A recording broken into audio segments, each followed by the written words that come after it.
This is the current federal tax developments for the week of May the 23rd, 2022. Current federal tax developments are brought to you by Kaplan Financial Education and by your state Society of CPAs. I'm Ed Zollers. We're going to talk this week about a few things that have happened during the week in the area of taxes. We'll start out by looking at a case that looks at alimony issues, which you might think, wait, we don't deal with that anymore, but we still have all those alimony and those, let's say, divorce decrees that occurred before 2018. So we have those before 2019, actually, with TCJA.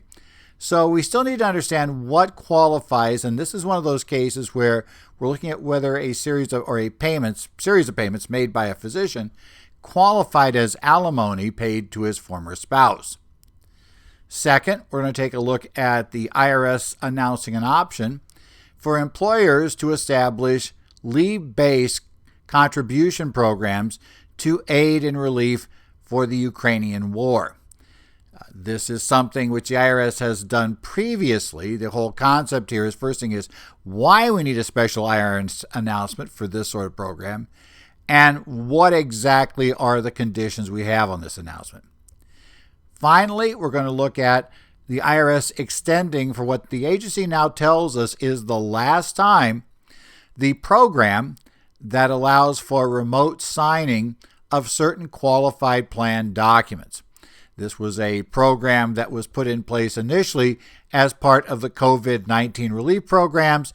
Now the IRS is saying, well, we think we're close to the point where we don't need this anymore, so we're going to extend it one more time because it was going to end at the end of June, but we don't plan to extend it beyond the end of this year. And we'll talk about another issue here is, in addition to, well, the end of COVID issues in this area, we'll talk about the fact that the IRS had been discussing whether they wanted to make this program permanent, period. They didn't say anything in this case about doing anything in that area. Question is, have they decided now? The answer is going to be no. Now let's talk about the first case here. This is a case of Ibrahim versus Commissioner, Tax Court Summary Opinion 2022-7. This one came down May the 16th of 2022. Now, if you may remember, when we talk about alimony, the issue is not whether the state you are in labels something as alimony. In fact, the state you are in may not label something at all as alimony. They might not have an alimony category at all to begin with. They may call it support, they may call various things, but the feds don't really care what they call it. The fact that your state calls something alimony doesn't mean it's going to be deductible to the payee and includable in income deductible by the payor, I should say, and includable in income by the payee.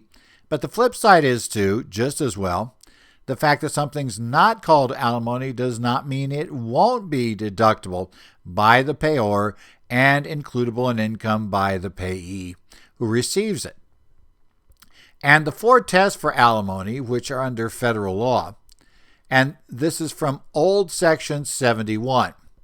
And generally, the payment must be received by or on behalf of a spouse under a divorce or separation instrument.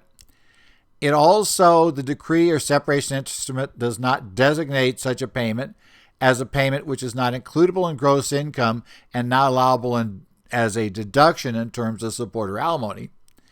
The third category is it in the case of a individual legally separated from his spouse under a degree of divorce or separate maintenance, they can't share the same household.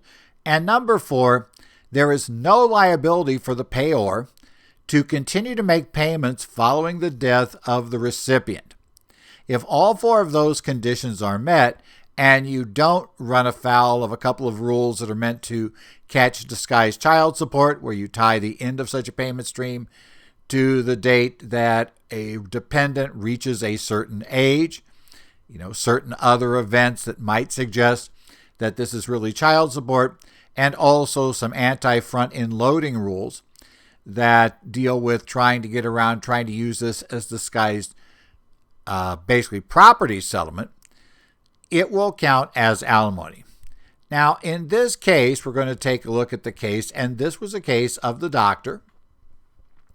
And in this case, the doctor, in this situation, right, they had a marriage. They had separated apart the marriage. We had this issue. Now, key issue was they finally got to an agreement. There were going to be a series of payments that eventually total $50,000, right? And these payments would be made in this way.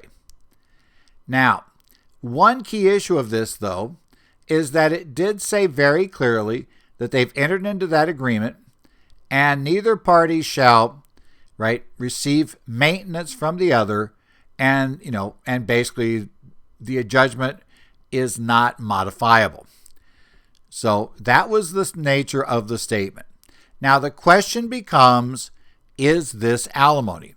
And the two key issues that the IRS disagreed with the doctor about, because the doctor is trying to claim his deduction here, is the first is, it was the claim that this said neither spouse will owe maintenance.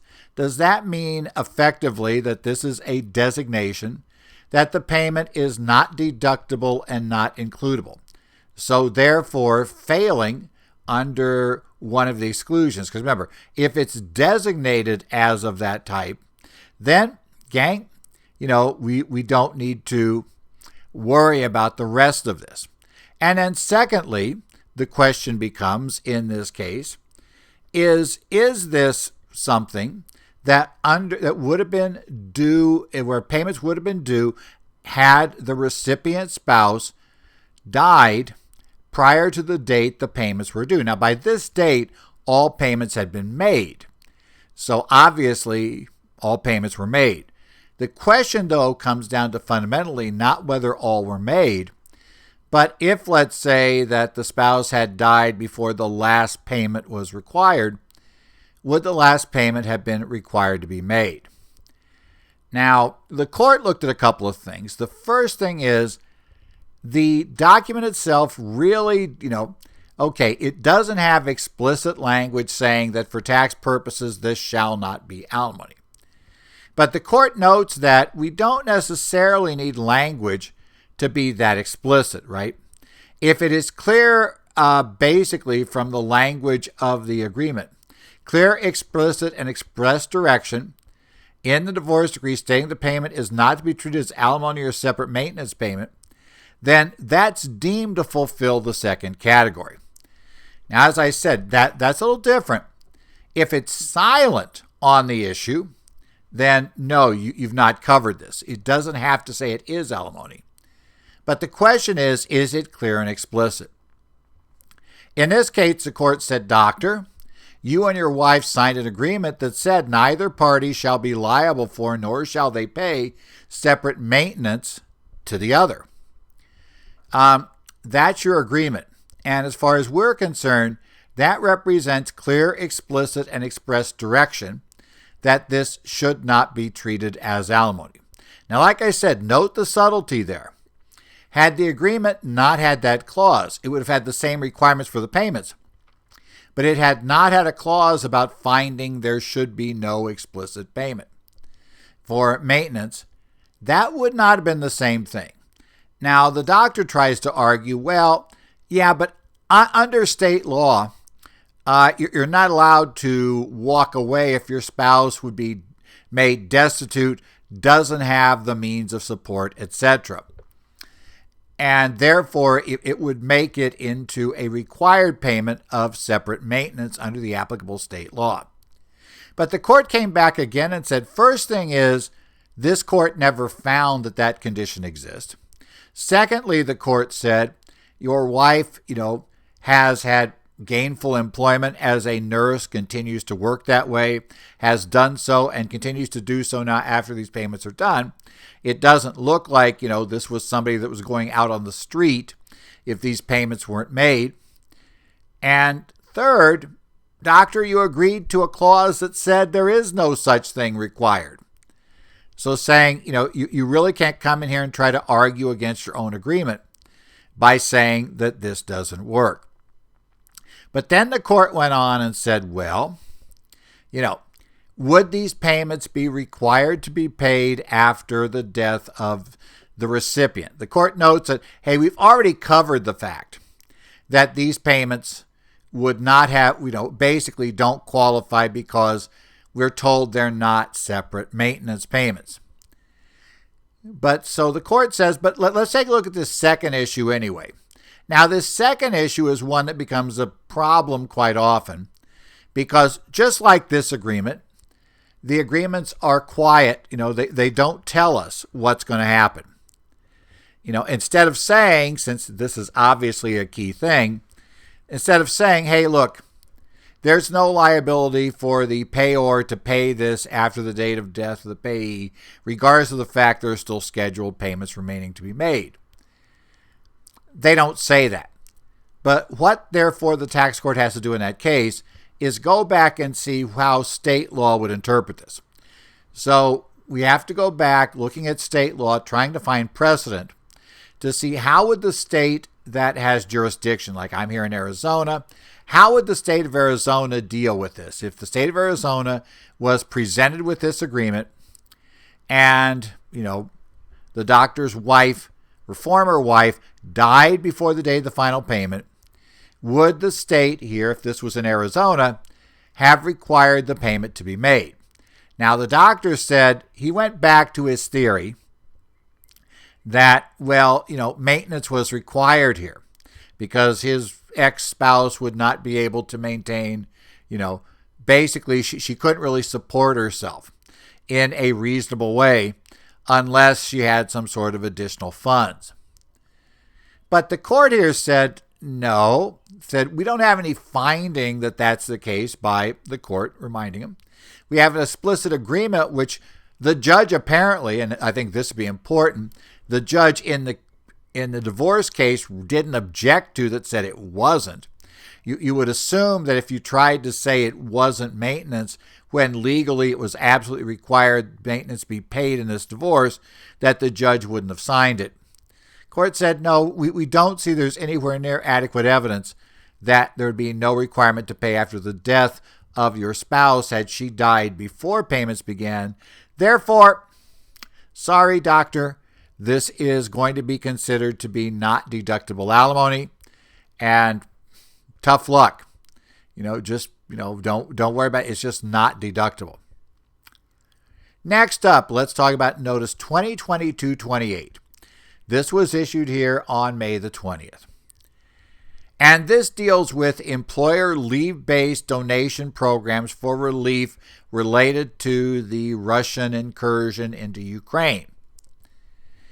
Now let's talk about the general rule for employer leave-based programs where they would allow an employee to send the funds. So, let's say you get paid $20 an hour. You have 10 hours of overtime.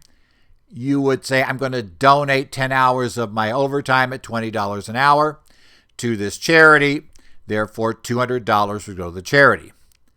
Under normal tax rules, the problem is that you're essentially receiving income and trying to assign it to a charity. So they're not going to let you bypass it directly. Rather, what's going to be deemed to have happened was the employer will be deemed to have paid the employee salary equal to that $200. That $200 in salary will be subject to payroll taxes. So the employer will get stuck with FICA, Medicare, FUTA, state unemployment, other such things on those funds. And the employee will obviously get stuck with withholding for FICA and Medicare on those wages, as well as having to pick that up on their income tax return, and this $200 would be subject to withholding. Now, the employer would get a $200 deduction for wage payments. Okay, fine. But the employee would then have made a $200 charitable contribution. Now, especially because we're no longer in 2021, if that employee doesn't itemize, that $200 is not going to be deductible. So if they don't have enough to clear the standard deduction, we're not going to get it. But even if they do, you might say it offsets, except we all know there are triggers based on AGI. There are percentage of AGI rules for various things. So there'll probably be a slight disadvantage there for income taxes, even if they offset. But secondly, that none of that's going to help us on the payroll taxes, either on the employer or the employee side. So for that reason, generally employers are not going to offer this leave-based donation program because for practical purposes, it's just going to cause issues and conceivably could cause problems for the entire leave-based program. So rather, in terms of, well, if they could take cash at any point and cash in the amount, is that really closer to a deferred comp style arrangement and not when it's going to qualify for 409 Cap A? If they actually can take funds out, we get into a whole mess. We don't want to get there. However, going back to the 9/11 terrorist attacks and relief there, the IRS has on various occasions, as I said, for 9/11, and in the cases of certain natural disasters, hurricanes, it's done quite often. Also, with regard to COVID-19, we had programs for it. They put together these programs from time to time to allow employees to make donations to employer leave programs, or in the case of COVID, donate their leave to a pool that other employees who came down with COVID could use leave time from if they were out of time. And those programs have been done. But as I noted, since the general rule is that this would be taxable to the employee who who had the leave time coming and now converts it into this other function and assigns it out to a charity or another employee, you need the IRS to say, no, we're going to grant temporary relief from that, which the agency has done, and for a certain time period, you'll be able to do this. Now, in this case, the rules for the program are that this will need to be aid that is directed related to relief for refugees and other items that have arisen due to the Russian incursion into Ukraine. Secondly, the other catch is it also has to be, the amount of leave has to be assigned over donation paid by January 1st of 2023. If a program meets the criteria, it's for the right things, and if it's within the right time frames, then you're able to treat this as not income to the employee. And flip side of that, no payroll taxes due by the employer side. And the employer will still get the deduction for having sent the funds on to the aid agency to take care of the issue. So again, if your clients are interested in such a program, the business you're with is interested in such a program, it is available. I suggest you read the notice. The notice will send you back to prior notices that created earlier versions of this, especially the initial one that created the program at the 2001 9/11 terrorist attacks. You'll find some guidance there as to how these programs would run. Finally, we have Notice 2022-27.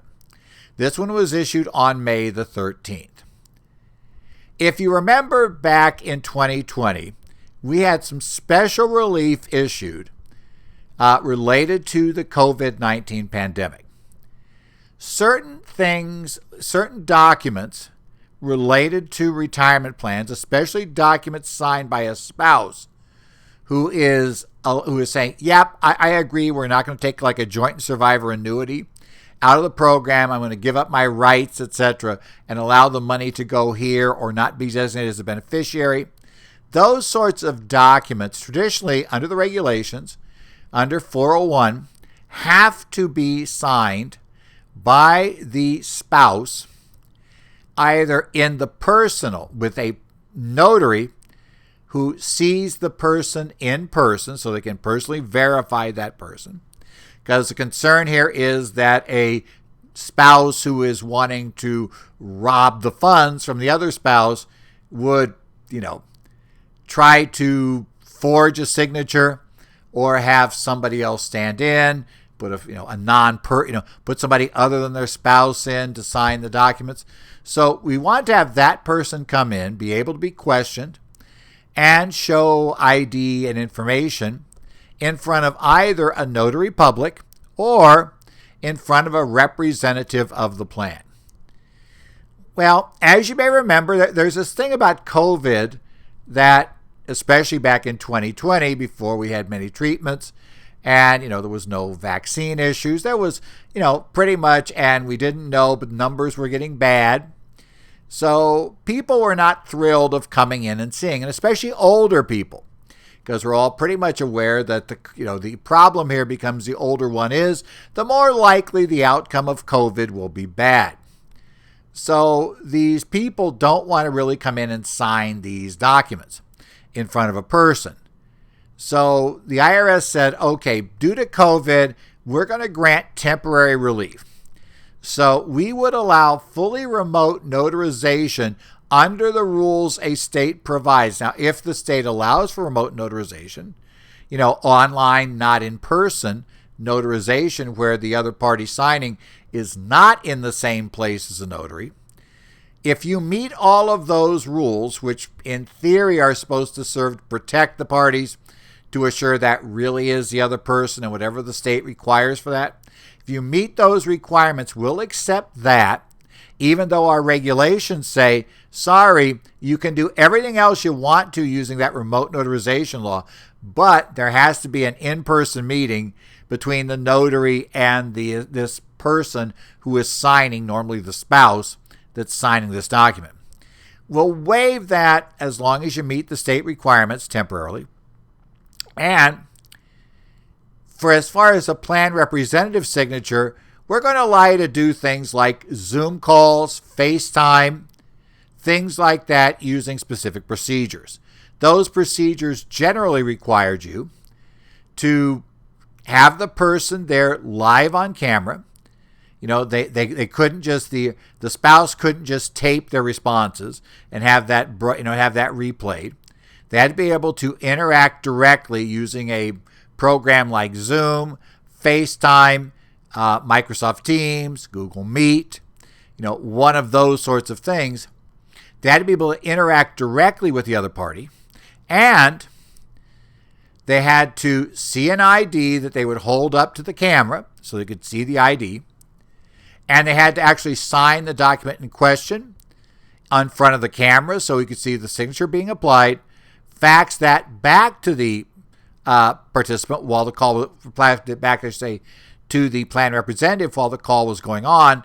The plan representative would then signify his receipt of it, sign it on that, and then fax or scan and send back a copy to the spouse that was signing. Those were the requirements. Now, initially, they were only good through the end of 2020. They've been extended a couple of times, and now is set to expire on June 30 of this year. So it would expire the end of next month. Now, what's going to happen here is the IRS has now agreed that they will extend this program until December 31st, 2022. So you'll be able to continue on July 1st. You can still do these remote signatures, and that will be allowed all the way through the end of this year. However, the IRS did do one other thing here. They indicated that most likely this will be the last extension. That is, they will not extend the time to, the time period where we don't have to see the person beyond the end of this year. Now, that's kind of interesting because the notice that extended it through June 30 of this year actually said the IRS was considering just making guidance like this permanent and eliminating the physical presence requirement.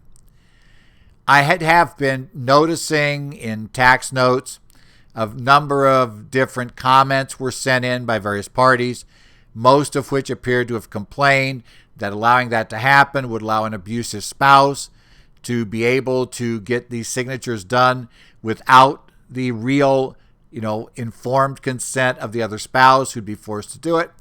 That having to bring that spouse in person and interact with this third party, away from the potentially controlling spouse is important in those cases. While the IRS didn't say they're no longer considering issuing regs of that sort, they also didn't say, oh yes, by the way, which is what you'd usually expect in something like this, they're going to move forward. Oh, yes. But by the way, we also want to announce we have now received and are considering the comments received on this issue. And we plan to issue modifications to this program that will become effective when this, latest relief ends. We would expect them to be effective by then. No, they just haven't said a word about it. I think there's a more than reasonable chance that, in fact, what the IRS has decided is that we're just not going to do that. We're going to go ahead and accept the theory that, it's not a good idea. That while we have a COVID problem, it's okay for this, but there is too much of a chance. And in essence, they see the risk of, let's say, an abusive or controlling spouse being able to browbeat someone into accepting and signing off is higher. And I guess the argument that people make who don't want this change is it's too much higher if you don't require the physical presence in front of the plan representative where the person can directly look at them, check them, see what's going on. So if you are liking this new system and you want to be able to keep using it, maybe your employees liked it. Of course, you had a controlling spouse employee. They would like it, I suppose, but for a different reason than others might like it. Let's assume that you don't have such an employee and that the spouse of the employee actually prefers that because otherwise he or she has to figure out how to get down and meet with somebody to get things signed, which is a bit of a pain, as always. But, doesn't matter. Apparently, we're going back. So if they want to get something signed and do it under the fully remote system, it appears the clock is now running. The end of December will be it. This has been the current federal tax developments for the week of May the 23rd. Let's not go back in time here. Current federal tax developments are brought to you by Kaplan Financial Education and your State Society of CPAs.